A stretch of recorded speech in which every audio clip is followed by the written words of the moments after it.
मी रत्नमाला, स्वागत आहे तुमचे माझ्या मी रत्नमाला या यूट्यूब चॅनलमध्ये।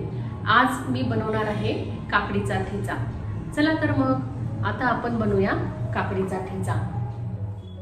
नेहमी आपल्याला एकाच प्रकारचा ठेचा खाऊन कंटाळा येतो किंवा नुसती काकडी खाण्याचाही कंटाळा येतो।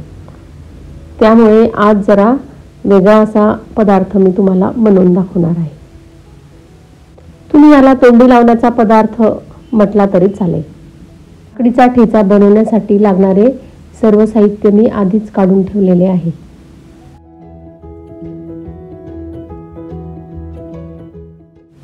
त्यासाठी मी घेतलेले आहे शेंगदाणे, हिरवी मिरची, 2 काकड्या, कोथिंबीर, लसूण आणि मीठ। सर्वात आधी मी घेतलेल्या 2 काकड्या चांगल्या पाण्यातून स्वच्छ धुवून त्या कोरड्या पुसून बाजूला ठेवणार आहे।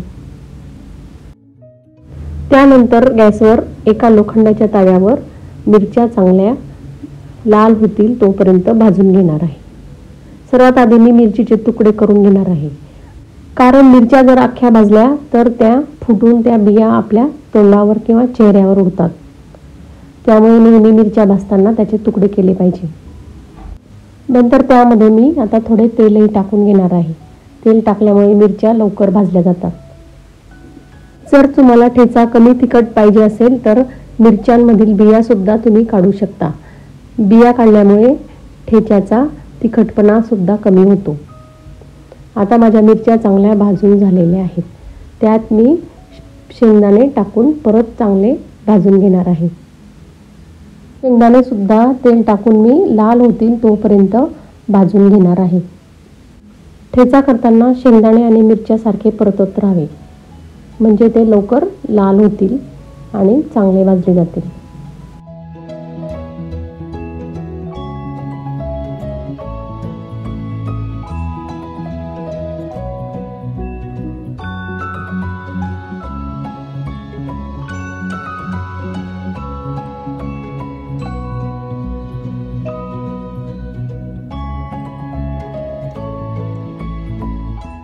आता आपले शेंगदाणे आणि मिरच्या चांगल्या भाजून झालेले आहे। आता मी त्यात लसूण टाकून थोडे 5 मिनिट तसेच ठेवणार आहे आणि गॅस बंद करणार आहे। आता आपले सर्व चांगले भाजून झालेले आहे। आता मी त्यात कोथिंबीर टाकून घेणार आहे आणि हे सर्व एका खलबत्त्यात काढून घेणार आहे। आता आपले शेंगदाणे आणि मिरच्या गार होतील तोपर्यंत मी आता काकडी चांगली किसून घेणार आहे। काकडी किसताना मी काकडीचे 2 तुकडे करून घेतलेले आहे, त्यामुळे काकडी लवकर किसली जाते। काकडीचा किस ठेच्यामध्ये टाकल्यामुळे ठेच्याचा तिखटपणा सुद्धा कमी होतो।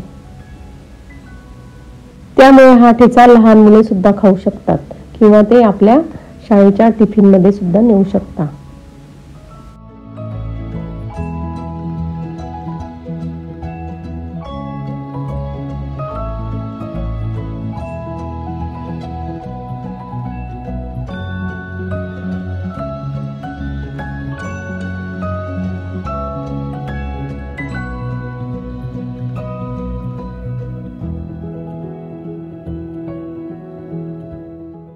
आता माझी सर्व काकडी किसून झालेली आहे। आता या मी किसमधून त्यातील पाणी काढून घेणार आहे। हे चांगले पिळून घेणार आहे, म्हणजे त्यातील पाणी सर्व निघून जाईल।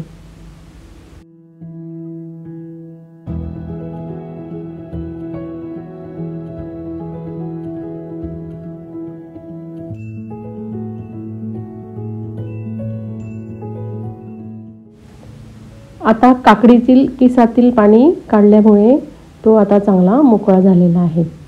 आता मी मिरच्या, शेंगदाणे आणि लसूण आणि कोथिंबीर खलबत्त्यामध्ये चांगले काढून घेतलेले आहे। त्यात मी मीठ टाकलेले आहे। काढून झालेला ठेचा मी आता एका बाउलमध्ये काढून घेणार आहे आणि त्यात काकडीचा किस टाकणार आहे आणि हे सर्व चांगले एकजीव करून घेणार आहे। हा ठेचा चमच्याने किंवा हाताने चांगला एकजीव करावा, म्हणजे तो एकदम छानपैकी कालवला जाईल। हा काकडीचा ठेचा भाकरीसोबत, पोळीसोबत, त्याचप्रमाणे तुम्ही तो खिचडीसोबत आणि वरण भातासोबत सुद्धा खाऊ शकता। हा काकडीचा ठेचा तुम्ही एकदा नक्की करून बघा आणि हा व्हिडिओ सुरुवातीपासून शेवटपर्यंत नक्की बघा. ठेच्याच्या वेगवेगळ्या प्रकारांमधला हा एक प्रकार. बाकी अनेक प्रकार मी तुम्हाला नक्कीच करून दाखवणार आहे.